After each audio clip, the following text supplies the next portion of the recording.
राजवीर एक यूट्यूबर था जो भारत के रहस्यमय गांवों की डॉक्यूमेंट्री बनाता था। इस बार उसका कैमरा उसे ले आया उत्तराखंड के एक दूरदराज गांव भैरवपुर। सांझ ढलने के बाद बाहर मत निकलना, और अगर कहीं बंसी की आवाज आए तो पलटना मत। अरे बाबा, मैं डरने वाला नहीं हूं। पहली रात, बंसी की पहली धुन। रात 11 बजे के करीब राजवीर कैमरा लेकर गांव के मंदिर के पास टहल रहा था। तभी हवा में एक मीठी मगर उदास बंसी की धुन गूंज उठी। अचानक हवा रुक गई, पत्ते थम गए और राजवीर को लगा जैसे कोई उसे देख रहा है। बंसी की धुन पास आती जा रही थी। राजवीर ने कैमरा ऑन किया और आवाज की दिशा में चलने लगा। कोई लोकल आर्टिस्ट होगा। पगडंडी के अंत में एक बूढ़ा आदमी बैठा था। लंबे बाल, सफेद दाढ़ी और आंखों में गहराई, जैसे सदियों पुरानी हो।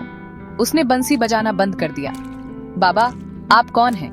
जिसे खोज रहे हो वही हूं, पर तुम पलटे क्यों? क्या मतलब? जो मेरी धुन सुनकर पलटता है उसका जीवन संगीत से नहीं, सन्नाटे से भर जाता है। राजवीर के कैमरे की स्क्रीन ब्लैंक हो गई। जब उसने दोबारा देखा, वहां कोई नहीं था।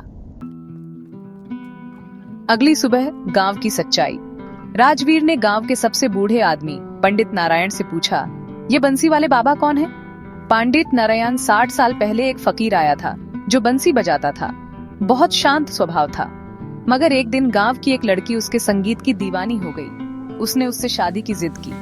जब फकीर ने मना किया तो गांव वालों ने उसे पागल कहकर पीट पीट कर मार डाला, उसी मंदिर के पास। पंडित नारायण मरते वक्त उसने कहा, जब जब मेरी बंसी बजेगी कोई न कोई मेरी तन्हाई में शामिल होगा। तब से हर कुछ सालों में कोई गायब हो जाता है। राजवीर को यकीन नहीं हुआ। उसने तय किया कि अगली रात बंसी की आवाज रिकॉर्ड करेगा। रात 12 बजे, कैमरा ऑन, ट्राइपॉड सेट, और फिर वही बंसी की धुन। लेकिन इस बार वो धुन उदास नहीं थी, वो गुस्से से भरी थी। राजवीर ने कैमरे की स्क्रीन में देखा, एक परछाई ट्राइपॉड के पीछे से झांक रही थी, मगर सामने कोई नहीं था।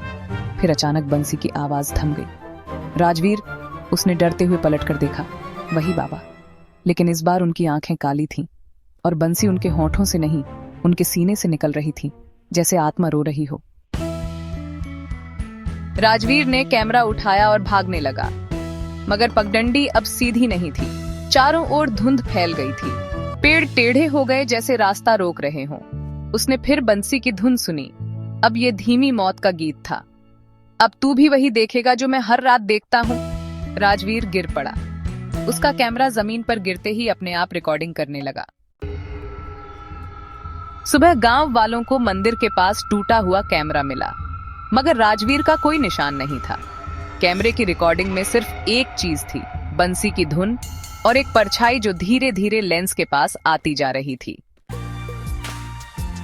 6 महीने बाद राजवीर के यूट्यूब चैनल पर अचानक एक नई वीडियो अपलोड हुई, the last song of Bhairavpur.